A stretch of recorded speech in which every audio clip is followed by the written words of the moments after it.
بسم الله الرحمن الرحیم. السلام علیکم ورحمة الله وبرکاته.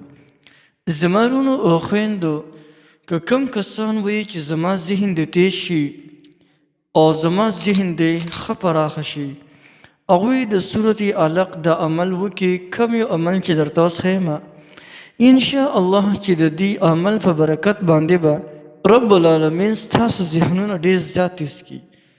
تر دې حده پورې به ستاسو ذهنونه رب العالمین تیز کړي چې هر یو خبره به تاسو ته په کلونو کلونو پورې تاسو ته یادوي. دومره به ستاسو ذهن تیز شي. خصوصا لکه بعضې کسان داسې وي که نه چې هغه ډېر زیات کن ذهن وي. کله چې هغوی ته یو خبره وکړي او یو 10 منټه پاس بیا د هغې نه تپوس کوي هم هلته څه ووي، هغه هم ته نه هېرېږي. نو دا ذهن تیزولو دپاره د سوري علق د وظیفه ډېره زبردسته وظیفه ده او ډېر زبردست عمل دی. طریقه یې درته ښیمه. که یو انسان وایي چې زما ذهن کمزوری دی،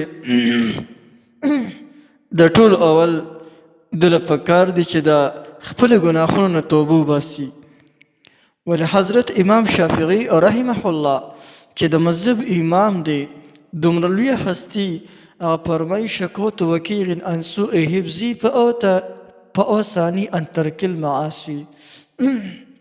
حضرت امام وکیل رحمت الله علیه شکایت وکړو، حضرت زما ذهن کمزوری څه وجه ده؟ وی ما ته امام وکیل رحمت الله علیه فرمایي بچې د خپل باطن طرف ته متوجه شه، درنه به څه نخوسته تې ستا نه به څه د ګناه کار کوي، بچې د ګناه دا کار پرېږده، په خپله به ستا ذهن تیز شي. نو د ټولو اول پکار ده چې موږ د خپلو ګناهونو توبه وباسو.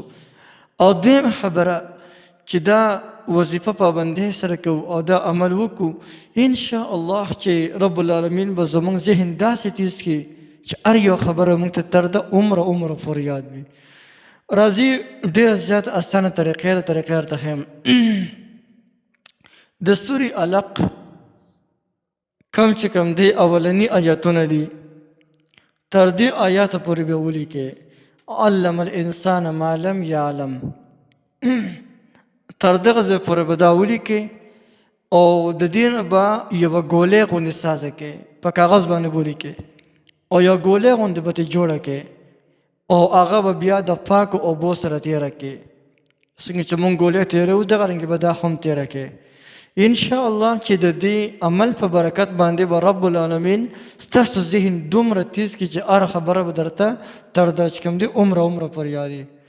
او ډېره ښه خبره دا ده چې انسان دا عمل کوي تر 2 ورځو پورې د مسلسل وکړي، نو انشاءالله چې ډېر زر به اثر وکړي، ذهن به ښه پراخه شي. خصوصا هغه طالبان که هغه د سکول وي او که د مدرسې، چې هغوی دا وایي یاره جي زمونږ د سبق نه سوتېږي چې دا څه مسله ده، یا څه خاص وظیفه راکړه یا راته څه خاص عمل وښوه. نو عمل درته ما وښولو چې اول د خپلو ګناهونو توبه وباسه او بیا دغه عمل وکړه، کومه طریقه چې مې درته اوس وښولې وروستو. نو انشاءالله چې د دې عمل په برکت به د رب العالمین ذهن ښه تیز کړي.